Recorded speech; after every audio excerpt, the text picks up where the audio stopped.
Hi again and welcome. My name is Rihanna Putnam. I'm the Community Engagement Specialist for the Citizen Science Association. I have just a few slides about the CSA and some housekeeping notes, and then I'll turn it over to Greg Newman, Director of CITSI.org and the Off the Roof project team to lead today's webinar. The CSA is a member-driven organization that connects people from a wide range of experiences around a shared purpose of advancing knowledge through research and monitoring done by, for, and with members of the public. Our efforts are concentrated into a biennial conference, peer-reviewed journal, and member services such as our working group, online networking, and webinars like these. Our membership represents the multidisciplinary and multidimensional nature of the field and includes project leaders, researchers, educators, librarians, and more. In addition to individual members, we also have a number of organizational members. Today's webinar is brought to you by organizational member CITSI.org. CITSI.org supports citizen science researchers by providing tools for the entire research process, including creating new projects, managing project members, building custom data sheets, analyzing, collecting data, and gathering participant feedback. Greg Newman will tell you a bit more about CITSI.org and the connection to the Off the Roof project shortly. CSA has 9 working groups that explore cross-cutting issues like data and metadata, evaluation, ethics, education, and more. Our working groups are one of the key ways that we work to advance the goals of the CSA through the sharing of resources and best practices, both among group members and also to the broader citizen science community. Our working groups are a great place to look for connections or to dive deeper into topical areas of citizen science. You can find details on all of these on our website. This webinar will be recorded and uploaded to a playlist sometime next week. We have a growing number of webinar recordings available on the YouTube playlist that you can find on our website, which is linked on the page. All of our webinars are led by experts in the field whose opinions may not reflect the association as a whole. The CSA appreciates the time and contributions of these speakers volunteering to take part in webinars and the questions and input from audience attendees. We do have everyone in listen-only mode today, but we want to get to know you and encourage you to head over to the chat now if you haven't already to introduce yourself. Please take a moment to change the blue box to all panelists and attendees. The default is to all panelists. And we are hoping to have a few project participants on the call today. And so if you yourself have participated in the On the Roof project, please let us know in the chat and say hi. And hopefully if other folks have questions during the project, maybe some of you can help chime in on that. And with that, I'll go ahead and turn it over to Dr. Greg Newman, who's the director and founder of CITSI.org and a research scientist at the Natural Resource Ecology Laboratory at Colorado State University, to tell us more about CITSI.org and to introduce Sybil and Jumana. Thanks, Greg. Yeah, thanks, Rihanna. And thank you all for attending and for your interest in learning more about the nature of this particular complex citizen science project. I will do my best to introduce colleagues and friends near and dear of mine, both who will be presenting and kind of co-presenting today. And I'll be joining them from time to time. And they are Dr. Sybil Charbel, who is an associate professor in the Civil and Environmental Engineering Department at Colorado State University, and who directs the Urban Water Center. Her doctoral work included development of a system for treatment of gray water for potable reuse during space missions. Super exciting work. This project led to her current interest in sustainable water systems, in which she has led projects funded by the Water Environmental Research Foundation, US EPA, and Water Reuse Foundation. Dr. Charbel was a member of the National Research Council Committee for Beneficial Use of Gray Water and Stormwater, and chaired the NWRI panel for decentralized non-potable water systems. Joining us also today is a graduate student, Jumana Al-Jafari, who is a 4th-year PhD candidate in Civil and Environmental Engineering at CSU. Her research interests include water reuse, stormwater management, low-impact development and stormwater green infrastructure, and microbial characterization of roof runoff and stormwater. Jumana worked on quantifying bacterial, viral, and protozoan pathogens in roof runoff in an effort to determine treatment requirements that would render this alternative water resource suitable for a specific end use. She's currently working on the evaluation of the performance of current newly developed stormwater management and treatment technologies, and is also working on microbial source tracking to identify sewage contamination in stormwater. And yeah, that's our panelists for today. And I, as Rihanna mentioned, am director and co-founder of citsi.org, an online citizen science support platform. And we will learn a bit more about its use in this particular citizen science project. And we want to really emphasize today the lessons learned as we went on this adventure over the past several years. And with that, I will happily turn it over to Dr. Charvel. Hi, thank you, Greg, and thank you, Rihanna, for the introduction. This has been a really fun project called Off the Roof. It's my first citizen science project, but it's been great to be working with some individuals on the project that have had a lot more experience with citizen science. So we want to start off by thanking our participants for participating in this project. We know that this was a lot of work for the individuals that were involved, and part of what we're here today is to talk about kind of how to overcome complexities and time-consuming issues with overcoming time constraints that may be involved in some citizen science projects like this one. So just want to give a big shout out to our participants who made this all possible.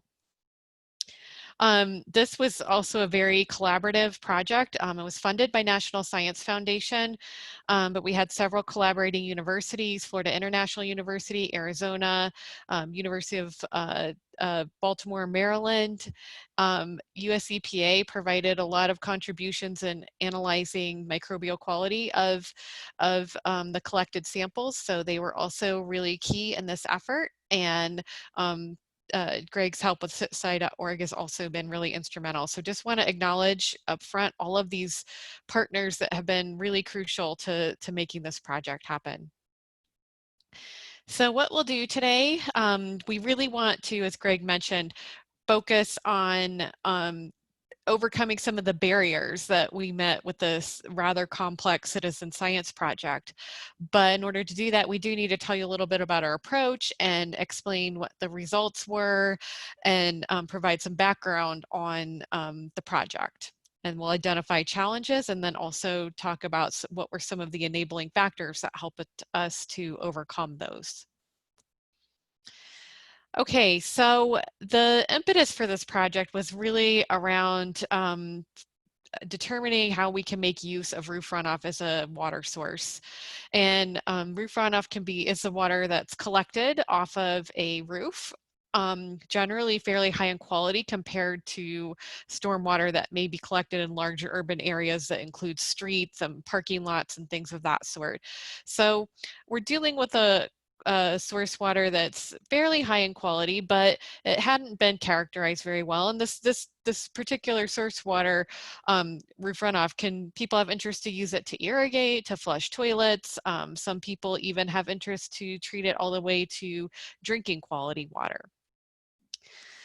So there's the way that we think about how we decide how much water needs to be treated in order to make use of it is through a methodology called quantitative microbial risk assessment, or QMRA. And we set what's called log reduction targets, which is the amount of pathogens that we need to reduce from the source water in order for it to be acceptable for various end uses and the exposure associated with those depending on the use. So for example, if you were to drink water, much higher exposure level than, for example, using that water for irrigation or flushing a toilet. So this first step here in this process is to characterize pathogens in source water. And ultimately, when there was a group that was working on developing log reduction targets, which I chaired a panel for various source waters, the data were highly limited on pathogens in roof runoff. And so we were unable to really work to set the appropriate log reduction targets. And then we figured that there is a need to characterize microbial quality of runoff, roof runoff, and how do you actually do that? There's a need for an extensive data set. We were concerned about things like climate having an impact on microbial quality, and antecedent dry period, or the amount of time between rain events having an impact on microbial quality, roof material. We thought about things like how urbanized an area is, or how much impervious area, and overhanging trees, and all of these different kind of factors that may ultimately impact roof runoff quality. And we needed to have a lot of samples across a wide range of regions, and that opened up really the opportunity for citizen science to be applied. It was really the only way that we could see that we could really collect a large number of samples at a time.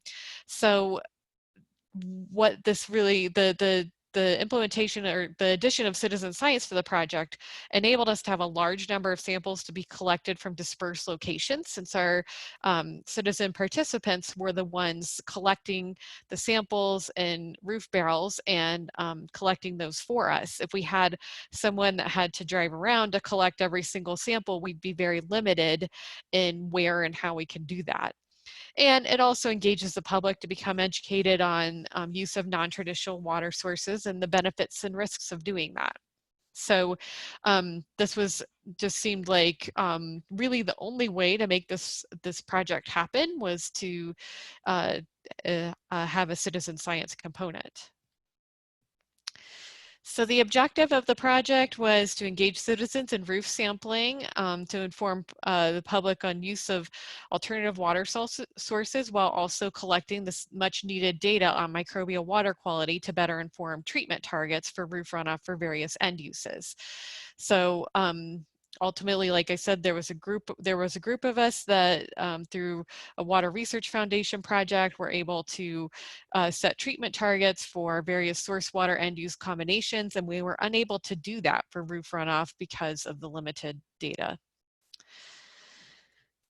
So we had study locations in Tucson, Denver, Baltimore, and Miami. This project was run through a large network called the Urban Water Innovation Network, which I'll talk about later, that had a lot of partner institutions that were able to help us on the project. Okay, so for the project team, I was the PI for this project, but this was really a collaborative project and could not have happened without all of these various participants. So we had Dr. Alicia Craw and Dr. Greg Newman, who helped with the citizen science component of the project. Our partner institutions, Dr. Tom Meixner, Dr. Claire Welty, and Mike Sukop, all participated in the project from different universities to help support the project, and they had graduate students that also helped. The US EPA was instrumental in this project. That group ran the analysis of the microbial quality of the samples that were collected. They did that at no cost to the project, because this project was very in line with some of their goals for understanding better microbial quality of roof runoff and stormwater. And we also had an evaluation team that's listed there as well. So with this, I'm going to go ahead and turn this over to Jumana, and just let me know, Jumana, when I should change the slide. So for our participant selection, we needed a large pool of participants, but we were also looking for particular characteristics. So for instance, we needed roofs that had gutters, roofs that had downspouts, and we also wanted participants who had roofs reflecting different ranges of material. So for instance, metal roofing, composite or asphalt shingles, rolled roofing, slate or tile roofs, and concrete roofs. You can change the slide now. For a sampling methodology, we asked our participants to collect the samples for us. And when they did that, they placed the samples on ice in coolers. And then the students in each city, in each study city, picked up the samples from the participants. So we had two sets of samples, 10-liter samples, which were filtered and processed at the universities in each study city. And then they were sent to the EPA labs in Cincinnati for pathogen analysis. And then the second set of samples, the 1-liter samples, these were sent to the CSU water quality labs, and they were analyzed for indicator organisms as well as physical and chemical parameters. So because we asked our participants to collect the samples for us, we needed to make sure that they followed the sample collection protocol.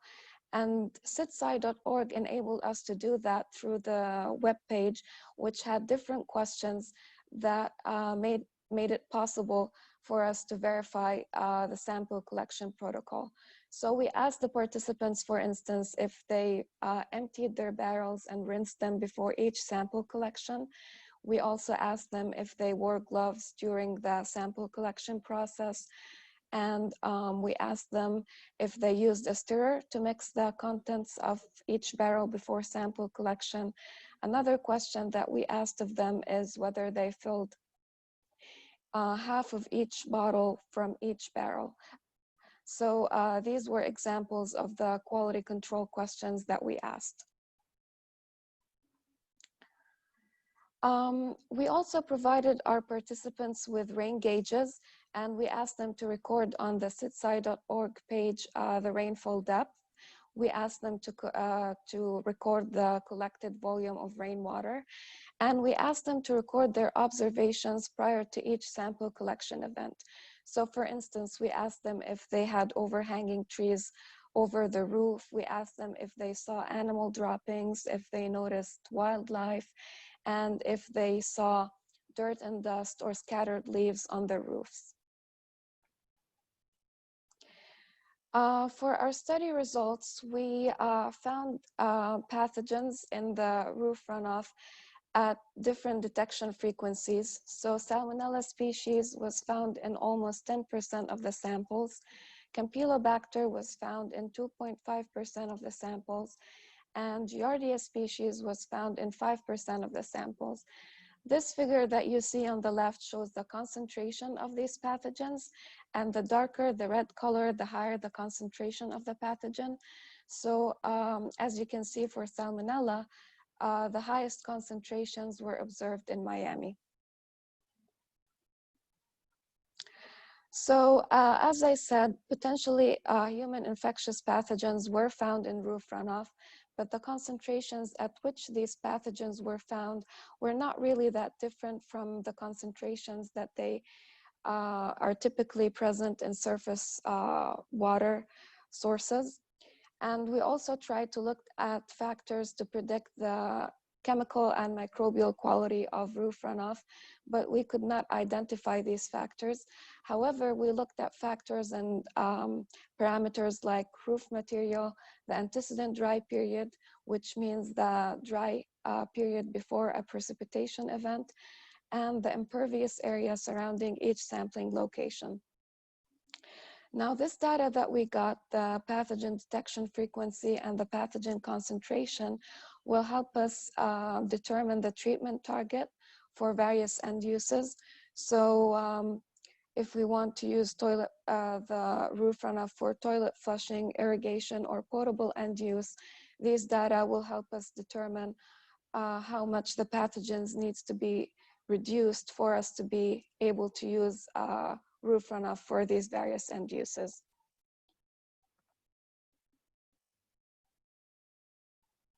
And now for this participant survey section, we move to Dr. Greg Newman.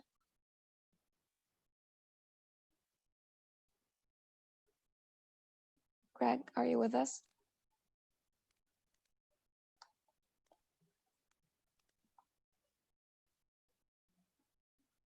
About that, can you hear me now? Yes. I have a computer issue here. Bear with me. All right. Can you hear me now? Yes. I'm so sorry. I had a microphone issue. Thanks. Apologies for the delay. Thanks, Jumana. And, you know, we're just in the midst of analyzing our pre-post surveys, a little bit greater depth, but for a taste of what we're discovering. Overall, on a scale of 1 to 5 Likert scale, we saw a good, if not, you know, close to 4 out of 5 motivation for continuing to participate in this type of project, in this particular project, should the project continue. It was interesting to note that we found that the level of interest in participation varied if we were to have more frequent sampling events and engagement and or less frequent. And, you know, there's just a little bit of a difference, but an interesting thing to note here that we're seeing a little bit more motivation leaning on the less frequent. So this leads to us to a future discussion today about, you know, the degree to which we're asking people to participate and the frequency through which we're asking people to participate. We also saw a pretty good interest in wanting to do some analysis with respect to our post survey. So maybe next slide. Maybe I can advance, there we go. And yeah, I think that's all I've got on evaluation at this time. Great, thank you, Greg. We'll hear from you again in a couple minutes here. As you can see, hopefully from what Jumana presented on the project requirements from participants, they had to install those barrels and then be ready to collect samples at a fairly within a fairly short time period. There was extensive requirements from participants. We had kind of a complex chain of custody for samples, and soliciting willing participants who are willing were ready to do all of this was a barrier. There were several enabling factors, and I'm going to go into a lot more details on both the barriers and enabling factors moving forward, but wanted to just kind of quickly summarize. Having project team with experience in participant management was really critical. The CHARACTERIZE platform for data collection and communications was an enabler for the project, and our existing Urban Water Innovation Network, funded by National Science Foundation, and the collaboration with the extensive set of universities nationally that gave us partners that were local to the cities where samples were being collected, was also really critical to the success of this project. Sorry. Okay, so Jumana explained a little bit about the sample collection, but our participants were responsible to install barrels. They had to also clean the barrels prior to every single event, and they really needed to collect the sample on the day of that event. They had, as Jumana summarized really well, they had a pretty extensive quality assurance and quality control protocol that they had to follow. We were trying to avoid contamination from other sources, so everything had to be sterile that they used in the project. For example, they had to stir the collected roof runoff in the barrels, but they needed to use a sterile rod to do that, so that we weren't introducing potentially pathogens and microbes from other sources that didn't come from the roof runoff. That was really critical to the success of this project. So not only did they have a lot of time to install these barrels, but they also ended up needing to go through a pretty extensive sampling procedure, and the samples had to get to the US EPA labs, or our target was for the samples to get to our US EPA lab in Cincinnati in a time frame of 72 hours. We did not always meet that. We worked as hard as possible to do so, but from the time there was a rain event to when participants could collect a sample, and then students come by their house to pick those up and then process them in their labs and then ship them overnight to US EPA. You can imagine, with all of those steps involved, it was very difficult to meet a 72-hour requirement. Sometimes, most of the time we were able to. We kept very close to that target though throughout the project, but it did place really extensive requirements on our participants.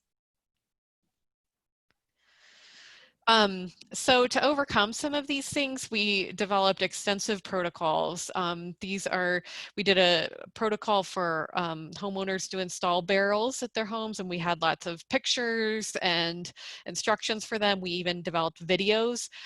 Also, our urban water innovation staff that helped, we had to develop protocols for them to use in their laboratories. We had another document for collecting samples. There were many protocols that we had to develop to kind of enable overcoming all of this complexity. Like I said, we had both the written documents and the videos. It seemed that the written documents were primarily what our participants used to help them through this process of both installation and sample collection. And ultimately, we didn't run into very much trouble or questions from participants on all of these processes due to the extensive detail in those manuals. After our first sampling event, we did have to kind of reflect on our process. We hit a couple roadblocks as we did that first sample. For example, we had a rain event in Fort Collins that came on a Thursday evening. And all of a sudden we realized, oh, the samples can't be sent to US EPA over the weekend. There was nobody there on Saturdays and Sundays to be able to get the samples. So even though we had collected, processed the samples in a timely manner, we couldn't actually have them delivered to EPA until Monday. So that kind of put a limitation then even further on the project in terms of what days we could pick for sampling events. And ultimately, kind of all of these actions that we took ended up in modifications in our protocols. Our protocols kind of became living documents that we added these various different revisions to over time as we came across problems. In one case, we just didn't, all of our participants didn't get samples collected in time. They just couldn't do it with their work schedules. And so we realized that we needed to provide a little more lenience to participants and understand the workday and kind of plan our pickup of samples in a way that is conducive to homeowner participants that worked on the project to be able to come home from work and be able to sample and not have them be really rushed with that process. The holding time greater than 72 hours, it was impossible to always meet the 72-hour requirement, but what we did do is document all of the time the time the sample happened, sample collection from owners, shipment to USDPA, so that we at least knew exactly the time frame and tried as hard as possible to meet the 72-hour requirement. Rain gauges sometimes were moved, so every time we would remind participants about where to put their rain gauges out in a place where they could be collected. And we realized that advanced notifications were extremely important for across the board. So from the our Urban Water Innovation Network faculty and staff deciding, okay, here's a sampling event that we think is going to be good, and informing the participants of that, and back to then informing EPA. There were many lines of communication that need to happen. So we just had to have, again, a really strong protocol developed to enable all of that. And now I'm going to hand this back over to Greg. Thanks, Sybil, and I think I have my speakers working. Happy Yes, day. you do. So yeah, we were grateful to have a colleague of mine, Dr. Alicia Kroll, help with participant recruitment and participant management, project evaluation. She is still a great collaborator on the project and helping us through final summative evaluations of the project. And myself, I was just really grateful to be involved in this project in general. As Sybil mentioned, and as you can now see, there was a lot that went into sample collection, sample collection by students, sample delivery to laboratories, sample analysis. And so there was a lot of asynchronous work. And so, you know, I just want those attending to really think hard about how to streamline communications throughout these processes to help volunteers understand what's happening when and where. And we also were dependent and limited on when and where rain events were happening. They had to be significant enough to fill the barrels with enough water to be analyzed properly. So just a lot of challenges to deal with, as Sybil mentioned. So next slide. So let's see. So when it came to recruitment, as Jumana showed, we were interested in getting a diverse set of roof types, a diverse set of roof contexts, in a diverse set of ecosystems across the country. And so with the cities involved, we kind of covered large scale different ecosystems.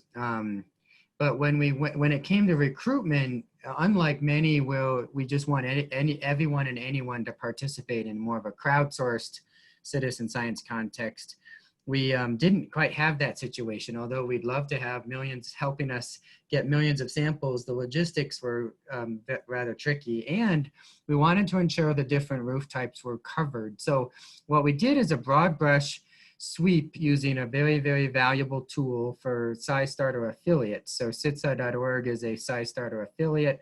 I encourage any and all who happen to administer web-based platforms like citsci.org to look into the SciStarter affiliate program. And so by virtue of being that affiliate, we could use their People Finder tool to zoom in on a city. This is just a hypothetical example in the screenshot here, and zoom in and say, okay, of all those registered in the SciStarter Citizen Science network, would you, kind of blast get that list of those registered in that vicinity. And so for each of our cities, we did this and get a list then drawn to blast out an invitation to participate. And in that, we did a survey in that invitation to then say, survey of those interested, what types of roofs, what type of roof do you have? What type of, tree overhangs, this kind of thing. So we could get an understanding of, okay, of all the people interested, what, set of roof types are we covering? And that helped to guide participant recruitment, which is unique in this context, because usually you just say yes to everybody, of course. So that was a useful enabler. So next slide. In addition, we leveraged citsci.org to help us manage these projects. And we did so by setting up a unique project for each of the cities. And we did that because there was expressed concerns in our pre-evaluation materials that volunteers did not want to have their home location shared broadly in an open science way, but rather were comfortable sharing their home locations amongst those who are participating in their city. And so what we did is we basically create member-based projects for each city on the citsci.org platform, through which those who wanted to participate could then request to join this member-based project. And then, of course, we knew from our surveys of those interested, their roof types, and we knew that they were committed and devoted and would be available to capture the significant rain events. So we then approved them as a participant in each city, and therefore achieved the heterogeneous sampling of the various roof types that we needed for the experimental design. So all of that was facilitated through citsci.org. And next slide. This will show you our management of members kind of platform, where we'd see requests coming in from those who were interested that met roof criteria. We could easily click approve there, and they'd bop down into the members project list of members. And then I would then be able, we as project managers would be able to change roles if we needed to change a role of a member, et cetera, communicate and email with any member to let them know about significant rain events, et cetera, through the communications system in CITSI. So next slide. So with that, I just want to put a nod to, we used what we call CITSI 1.0. And that was at what was available at the time. And over the course of the last year and a half, we've been actively developing what we're calling CITSI 2.0. So just a quick plug to be on the lookout for a new launch of citsci.org. And this is a very significant launch with greater functionality coming around September. So just keep an eye out for that. So next slide.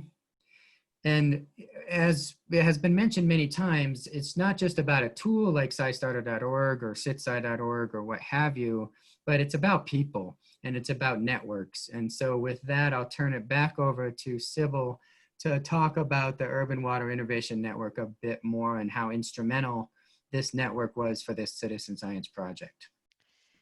Yeah, thanks, Greg. So this Urban Water Innovation Network is, like I mentioned, a consortium of a large number of academic institutions, as well as partners, utility partners, research agencies across the United States.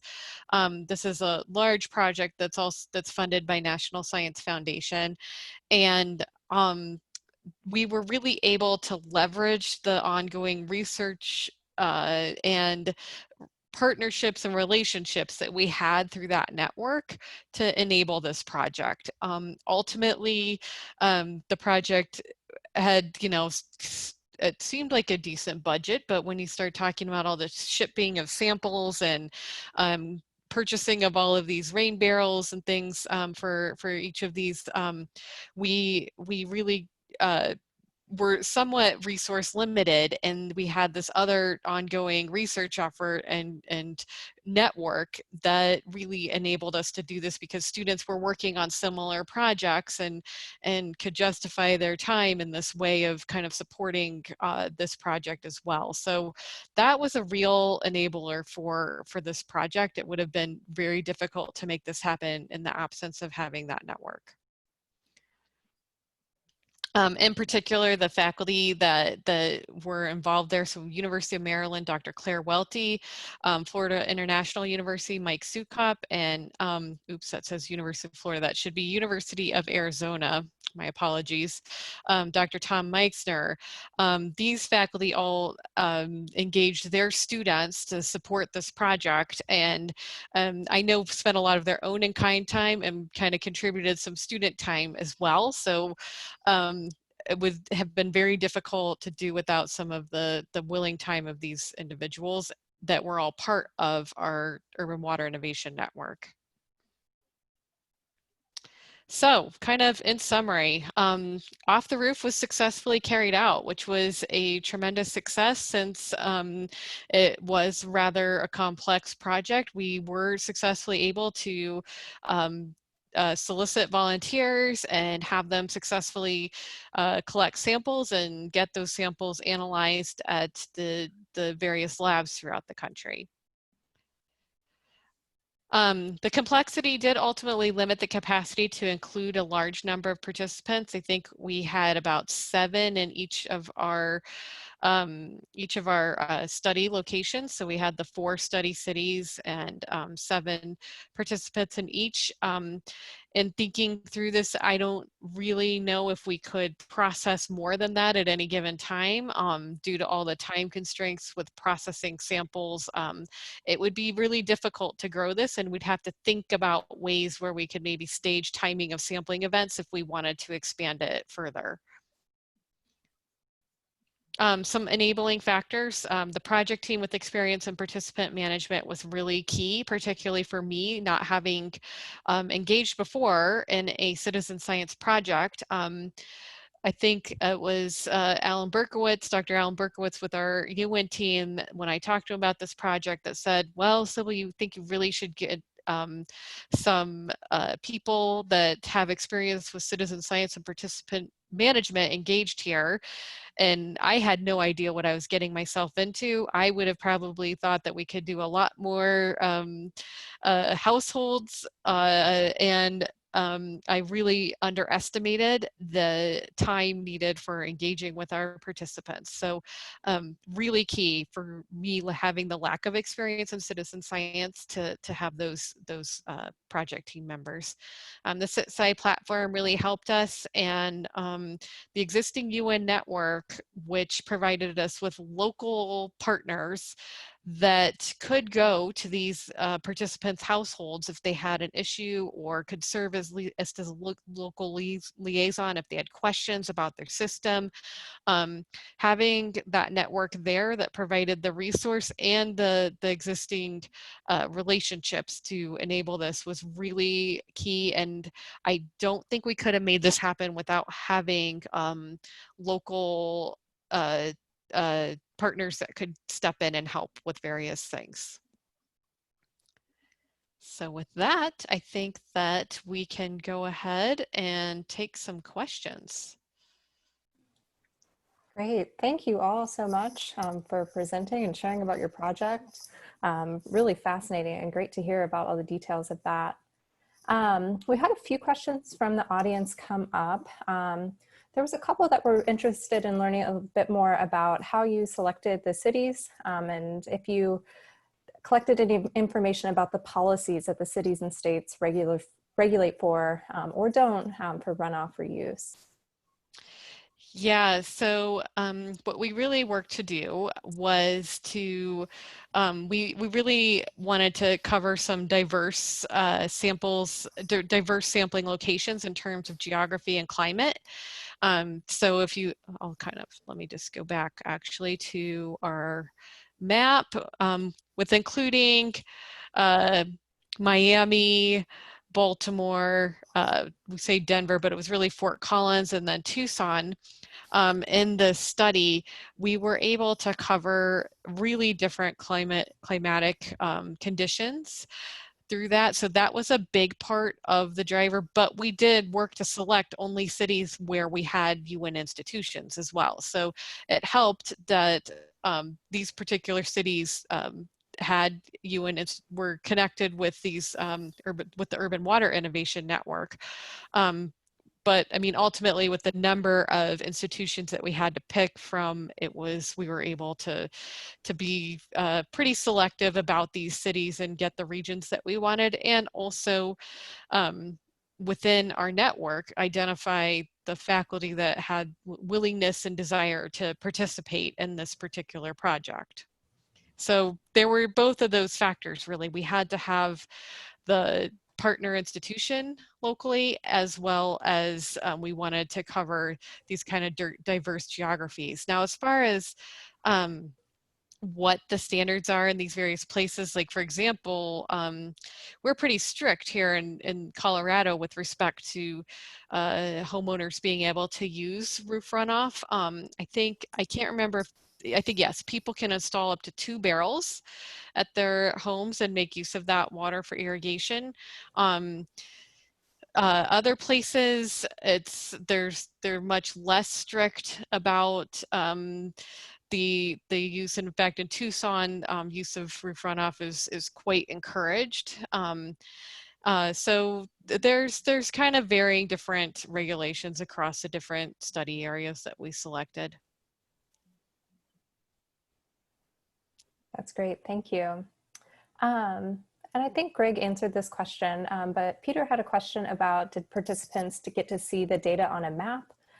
Were they able to give feedback? And just maybe to, Greg or Sybil, if you could talk a little bit more about how you engaged with participants and the data and the relationship that they had with that. Yeah, Peter, that's a great question. And it's actually one of those things that we had to be adaptive and nimble. We initially were setting out to be pretty much an open science approach to this project. And our initial inclination was to have pretty much any participant be able to view and explore any other participant's information. We did not set out to have this be fully open in the sense that just lay members of the lay public perusing citsci.org could explore these data contributed by these homeowners in these various locations.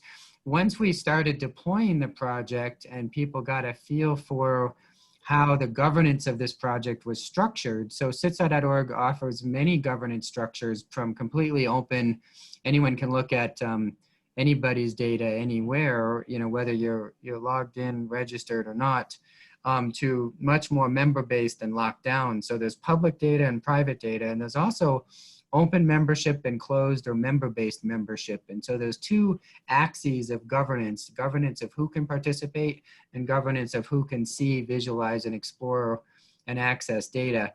In this case, we adapted in a rather nimble way because participants expressed concern of members in, say, Tucson being able to see their home in Baltimore on a map for reasons that are what they are. The particular participants in this project were uncomfortable with that. And so therefore, we set up the governance structure by city. And so those participants within the Baltimore project could explore other data being submitted by other homeowners and residents in Baltimore, but could not access the data sets housed in the Tucson project. So ultimately there was unique projects set up for each city because of that participant-driven desire to be member-based and somewhat closed with respect to the access of the information. In addition, the microbial data flew into the database post hoc because, of course, we had to wait that 72 hours to actually get the samples to a lab. And then after that, there was analysis time. And so it was a retroactive addition of that data to the data collected at the time of the sample event. So great question, Pete. And I hope I addressed that. So in general, people could explore data, but within their own city. And I'll just add to that, that the way that we ultimately presented the data was that we provided it in summary format, that that any participant could see all the data collected across the project, but you couldn't identify which household was associated with a particular data set, but it was presented more of in a summary format, and all of our participants had access to be able to see what was happening with that. And to add to that, because I really am intrigued by that question, Pete, and I'll keep it short, is that yes, as Sybil said, that the actual data that was considered sensitive, and I think brought the participants to bring these concerns forward, which we were grateful for, was the microbial pathogens found. And so as Sybil mentioned, the summary statistics only presented summaries of those, not individual resident home concentrations. Great, thanks, Greg. Sybil, I actually had a question for you, and this came from, I remember when Greg and I were first chatting about this webinar, he mentioned that this was one of your first citizen science projects, or planning for it, and I'm curious, like, what projects you looked to, other complex citizen science projects you looked to try to get inspiration for project design. It seems pretty unique to do a project of this scale with so much hardware and rain barrels. So I'm curious kind of where you got your inspiration to do a big citizen science project like this. Well, interestingly, I said it before, I don't think I really totally understood what I was getting into. I really just thought about it as from the context of, okay, here's the data that we need to really inform understanding water quality of roof runoff from a microbial perspective. And the only way that I could think of to do that was really to have roof runoff collected from various households. And when you try to think about having, even if I were to have a student and try to go out and sample each and every one of those households, I didn't see how that could happen. I knew of citizen science and thought that people would be interested in participating in a project like this. To be totally honest, I didn't have a good example project that I framed this on. This was just my vision of how the data that I felt needed to be collected could actually be collected. And I've always had interest in citizen science projects and wanted to engage in one of those. So just kind of came together on a whim, and I thankfully had smart people around me that got me connected with people like Dr. Greg Newman and Dr. Alicia Krall that really could help support us in thinking through the citizen science component. They were really key to making all of that happen. Yeah, that's great. I also am curious a little bit about how you came up with such great training protocols, especially given that you said your manual was so helpful that the videos didn't seem necessary. So kind of how did you assemble a team to make sure that those protocols were strong enough to get the kind of quality of data you needed? Yeah, so so Jumana helped a lot with developing those manuals, and I think it helped that she had never set up a system like this before.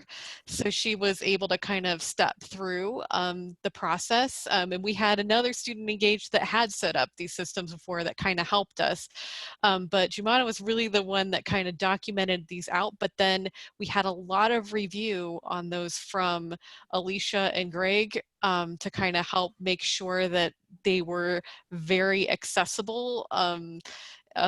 We're all engineers, so we don't always write things in the best way for the population for everyone to understand. So Greg and Alicia helped a lot with the review of those and pointed out where we had things that weren't clear. And I think that we actually installed the systems and used the installation to, as we did the installation, we documented the steps. So I think if we were just trying to conceptualize an installation, that would be one thing, but because we did it as we were actually conducting an installation, that was really helpful. But it was also just extensive review from the team that helped us to really refine those in a way that was useful. Great, thank you. Looks like Andrew has a question about participant recruitment. He's curious if SciStarter was the sole method of searching for participants, if there was any public advertising performed, and is it known to how extensive homeowner participation is in SciStarter, and just maybe some reflections on participant recruitment. Yeah, great question. SciStarter was one of several approaches. It wasn't our sole approach to recruitment. It was just a way to cast a broad brush invitation out in each of these locales. We also leaned heavily on the UWIN institution leader and lead investigator, Tom, for example, Claire, for example, as mentioned by Sybil, in the different cities, and they in turn did their own recruitment approaches in means of using networks they had and vehicles through which they could communicate the project being an option.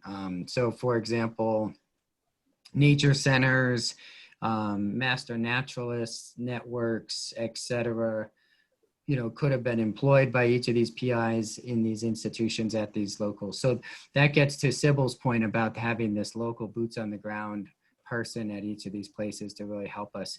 We started with the SciStarter approach, kind of going blind, and then we leveraged the local collaborator to help us get. We had I would say, a tenfold increase in who we could actually have participate and who expressed interest. So we did have to whittle that down based on the criteria. And that felt a little awkward because we're used to in citizen science and any and all, but we did need to actually think about the roof types that were out there amongst those who expressed interest. So a little bit of both.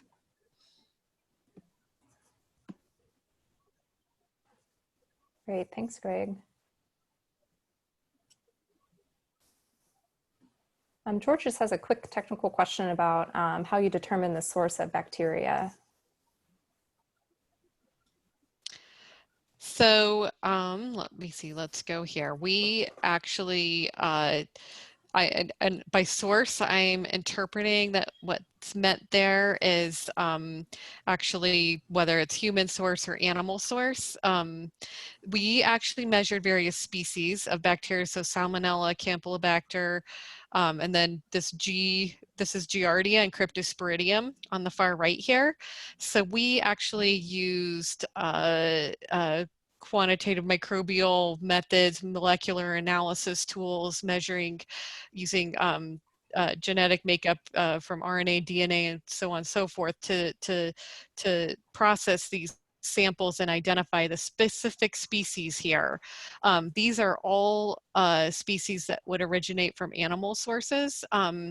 There's not really potential for human fecal contamination on the roofs that we sampled. So these are all animal source, and that's we selected them based on that these are animal source pathogens that have a potential to infect humans. And so that's how we selected those. Great, thanks. I just noticed a question from Emmeline about what kind of information you communicated back with participants about potential health impacts of these pathogens and things in their water. Greg, do you want to, maybe we can. Yeah, that was actually the fun part, and it's coming in droves these days. You know, we're finally at the point where we've got all of the data compiled in one place, and we're kind of at the point where we have a really deep understanding of the pathogens present in each participating city. And so we put together an infographic, and we thought very deeply about science communication, and we thought deeply about what our participants were communicating they wanted to know. And we were thinking about really communicating what does this help with respect to recommendations. And so yeah, for them, they wanted to know what could they use the water for, what shouldn't they use the water for. I love the question early on about state regulations. Those things have an impact on policy, on what can be used in which place. But we really focused on, based on the scientific analysis of the water samples collected, what does that analysis tell us about these targets? And given those targets, what recommendations could we make about the use, fitness for use of these waters for various purposes? And so we put together an infographic, we put together these summary statistics, and we did avoid the nuanced raw data approach. We really wanted to come at communicating often and frequently with our participants about what's being found and discovered through the work.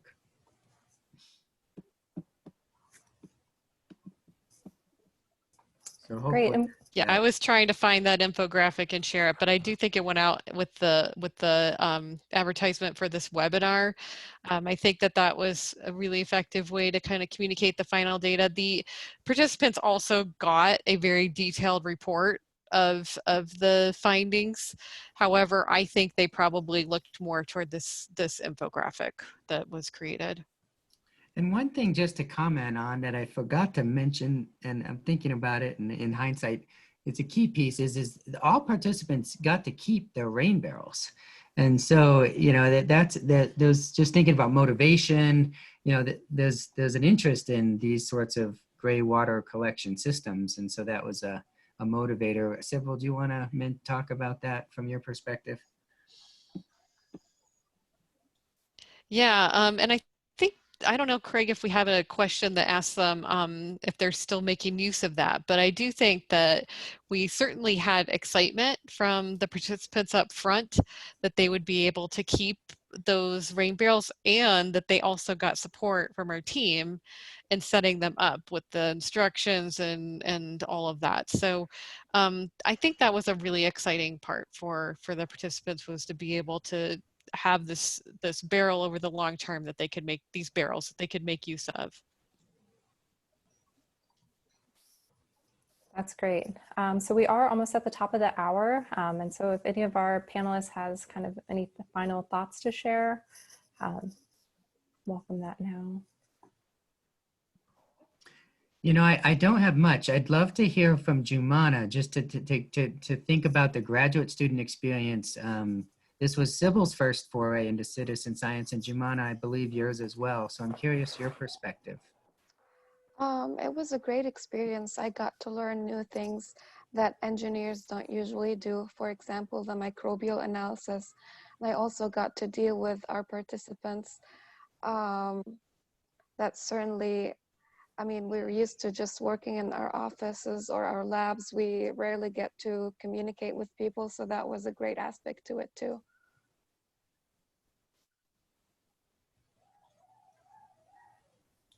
I'll say though that Jumana had a really extensive, there was a period where this project was very extensive time input for her between coordinating with various, although Alicia and Greg did a lot of the participant management, still some of those communications came with Jumana, particularly on technical questions that they may have had on setting up their system or things, and coordinating with all of the various staff at all of our UWIN institutions. This ended up to be a really time-consuming project and took a long time to get results from. Yeah. But it was interesting. It was very, it was also a fun project. Yeah, well, thank you all for sharing. This was a really interesting project to think about, and I think there's lots of lessons that we can apply to other citizen science projects. So I appreciate you all for taking the time to come and share with us today. I will be uploading the recording in the next few days, and I'll follow up via email with everyone who registered. So if you have friends that you'd like to share this with, you're welcome to do that. And yeah, hopefully we'll catch you again on another CSA webinar soon. Thanks, everyone. Thank you. Thank you so much, Rihanna. Really appreciate it. And to all who joined.